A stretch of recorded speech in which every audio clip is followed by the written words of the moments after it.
হল আজি মই তোমাদেৰ সপ্তম শ্ৰেণীৰ বিজ্ঞান বিষয়েৰ দ্বিতীয় পাঠৰ বিষয়ে আলোচনা কৰিম। দ্বিতীয় পাঠ আছে প্ৰাণীৰ পৰিপুষ্টি। ইয়াৰ বিষয়ে অলপ এটা পেৰাগ্ৰাফ আলোচনা কৰিম। ইয়াত কি কৈছে, তোমালোকে প্ৰথম পাঠতে পঢ়িছা যে উদ্ভিদে সালোক সংশ্লেষণৰ প্ৰক্ৰিয়াৰ দ্বাৰা নিজৰ খাদ্য প্ৰস্তুত কৰি ল'ব পাৰে, কিন্তু প্ৰাণীয়ে নোৱাৰে। সালোক সংশ্লেষণৰ দ্বাৰা উদ্ভিদে নিজৰ খাদ্য নিজে প্ৰস্তুত কৰে, কিন্তু যিকোনো প্ৰাণীয়ে নোৱাৰে।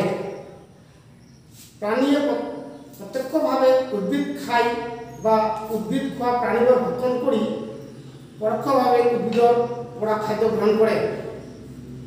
কিছুমান প্ৰাণীয়ে উদ্ভিদ আৰু প্ৰাণী দুয়োটাই খায়।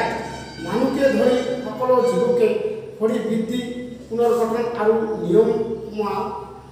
নিয়মীয়া কাম কাজ চলাবলৈ খাদ্যৰ প্ৰয়োজন। মানুহক নিয়মীয়াভাৱে চলিবলৈ আৰু শৰীৰটো বচাই ৰাখিবলৈ খাদ্য দৰকাৰ। যিকোনো প্ৰাণীৰে খাদ্য এই শৰীৰটো বচাৰ কাৰণে দৰকাৰ। এতিয়া খাদ্য গ্ৰহণৰ বিভিন্ন প্ৰণালী। কিছুমান প্ৰাণীয়ে কেনেকৈ খাদ্য খায়, বহুত ধৰণৰ খাদ্য প্ৰণালী খোৱাটো বেলেগ বেলেগ। বিভিন্ন জীৱৰ খাদ্য গ্ৰহণ কৰা প্ৰণালী বেলেগ বেলেগ। মৌমাখি আৰু হামিং বাৰ্ডে ফুলৰ মৌ চুহি খায়। মানুহৰ শিশু আৰু অন্য বহুত প্ৰাণীয়ে কেঁচুৱা অৱস্থাত মাকৰ গাখীৰ খায়। অজগৰৰ দৰে সাপে চিকাৰ কৰা প্ৰাণী গিলি খায়। কিছুমান জলজ প্ৰাণীয়ে পানীত ভাহি থকা ক্ষুদ্ৰ খাদ্য কণিকাবোৰ চেকি লৈ ভক্ষণ কৰে। আজি জীৱৰ খাদ্য প্ৰণালীৰ বিষয়ে এইখিনিয়ে আজি আলোচনা কৰিলোঁ। আৰু লগতে মই কেইটামান খালী ঠাই কিতাপত থকা লিখি দিছোঁ। ইয়াত দিছে ১ নম্বৰটো দিছে খালী ঠাই আছে কিতাপত। খালী ঠাই পূৰণ কৰা। কণালত দিছে মানুহৰ পাচনৰ প্ৰধান স্তৰবোৰ হ'ল কি কি? ইয়াত আছে আহাৰ গ্ৰহণ কৰা, পাচন, শ্বসন, পৰিমিশ্ৰণ আৰু মলত্যাগ।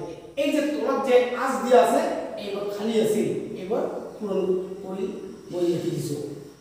৬ নম্বৰ আছে মানুহৰ দেহত থকা আটাইতকৈ ডাঙৰ গ্ৰন্থিটো হ'ল, ইয়াত খালী আছিল যকৃত। ৯ নম্বৰ পাকস্থলীয়ে হাইড্ৰক্লৰিক এচিড আৰু পাচক, এই পাচকটো ইয়াত নাছিল, ইয়াত খালী আছিল। এই খালী জেগাটো হ'ল পাচক। এইখিনি ফিল আপ কৰা হৈছে। ৰস উলিয়াই যিয়ে খাদ্যৰ ওপৰত ক্ৰিয়া কৰে। ১০ নম্বৰ আছে ক্ষুদ্ৰান্তৰ ভিতৰৰ বেৰখনত বহুত আঙুলিৰ নিচিনা প্ৰবদ্ধ থাকে, যাক বলে কি বলে? এই যে খালী জায়গাটো আছে ইয়াত ভিলাই বলে। ১৫ নম্বৰটো হ'ল এমিবাৰ খাদ্য ক'ত সৃষ্টি হয় বা হজম হয়। এই সৃষ্টিটো ভুল হ'ল মোৰ কোৱা। এমিবাৰ খাদ্য হজম হয় ক'ত হয়? খাদ্য ঋত্বিকাত হজম হয়। আজি পাঠ এইখিনিয়ে, আৰু নেক্সট ভিডিঅ'ত তোমালোকক এই প্ৰাণীৰ পৰিপুষ্টিৰ অধ্যায়টোৰ মানুহৰ পাচন ক্ৰিয়াৰ